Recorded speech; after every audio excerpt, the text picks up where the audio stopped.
Hello and welcome to another episode of Waitlist to Wishlist, a space where we explore life's deeper questions and uncover ways to grow spiritually, mentally and emotionally, and nutritionally. I'm your host, Sunand, and today we are diving into a topic that resonates with everyone at some point in their lives: the interplay of karma, heartbreak, forgiveness, and how these experiences affect our health in all spheres.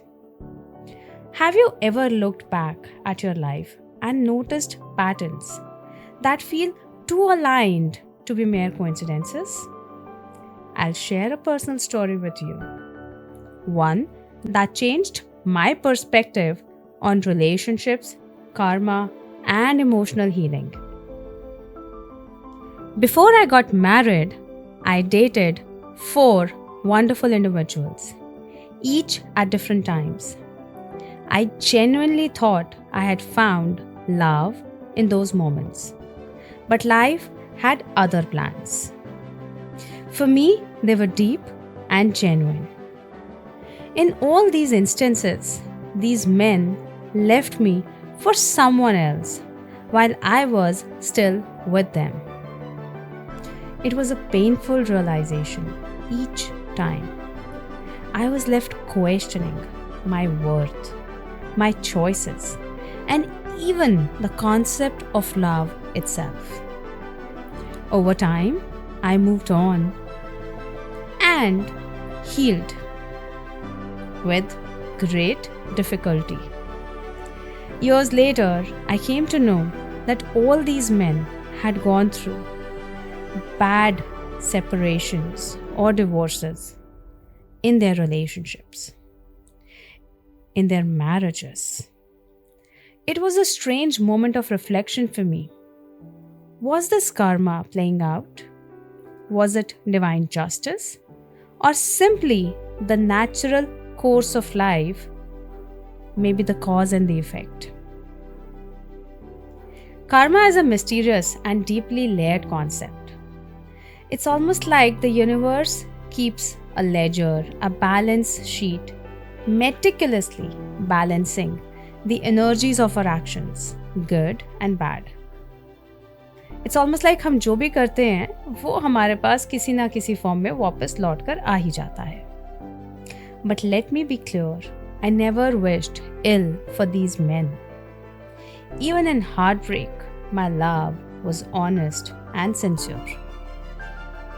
Yet these experiences taught me a profound lesson. It's like heartbreak isn't just about pain, it's also about responsibility. See, all relationships are delicate, and when they break, intentionally or intentionally, there are ripple effects. The pain of betrayal or being left behind can deeply scar one's mental and emotional health. The immediate aftermath of betrayal can be really overwhelming. You're left questioning everything. Was I not enough? Why did this happen to me? How was the other person better than me? Or maybe, why was this other person better than me? These thoughts can spiral into self-doubt, anxiety, and even depression in a lot of cases if left unchecked or unaddressed. It's important to acknowledge how such episodes affect our health on the mental, psychological level. Betrayal and heartbreak triggers stress responses in our bodies. Our brain perceives it as an emotional trauma, releasing hormones like cortisol, which can impact sleep, appetite, and overall well-being. But here's where we have a choice. How do we process this pain? Do we let this define us for life, or do we use it as a catalyst for growth? I'll tell you how.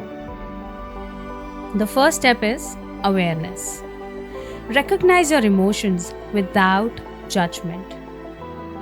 I always say that recognize your emotions from a third person perspective, from an outside perspective, as though this hurt would have happened to your best friend, to a family member who you deeply love. So step out of that zone of being the victim. And now see if you feel hurt, anger, sadness. Allow yourself to fully feel them. Suppressing these emotions only deepens the wounds. The second step is reflection. Instead of asking, why did this happen to me? Ask, what can I learn from this? This shift in perspective helps you regain a sense of control over your narrative. Finally, the third step is healing through forgiveness. See, I understand forgiveness doesn't come easy for those who have deeply hurted us, betrayed us, and left us hanging out to dry. But forgiveness is not about excusing someone's actions. It's about freeing yourself from the weight of resentment and finding peace within. Forgiveness is a powerful healer, not just for the person you're forgiving, but also for yourself, and more so for yourself. When you forgive, you release the emotional chains that keep you tied to the pain. But forgiveness starts inward. It involves forgiving yourself for the hurt you may have carried or caused unknowingly. Here's a mantra that I turn to when seeking forgiveness and balance. Dear Universe, I seek forgiveness for my actions. Guide me to be the source of love and kindness in the lives I touch.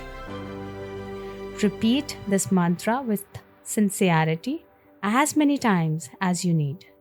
It's a way to cleanse your spirit and let go of the burdens of the past. Karma, in its essence, is not about punishment or reward. It's about balance. And forgiveness is the first step towards restoring that balance. The heartbreaks I endured were painful, yes, but they also taught me resilience, self-awareness, and the value of conscious healing. If you've ever felt betrayed or hurt in a relationship, whether by a partner, a friend, or even a family member, know that it is okay to grieve. But don't let that grief consume you. Acknowledge it, learn from it, and consciously choose to grow. Thank you for joining me today on this deeply personal journey. If this episode resonated with you, share it with someone who might need a little light and perspective in their life. Remember, the universe's balance sheet is just beyond perfect. All we need to do is align ourselves with love, humility, and the willingness to forgive. This is Sunith, signing off from Waitlist to Wishlist. Take care of your heart, your mind, and your soul. You're very, very, very important. And as always, keep shining.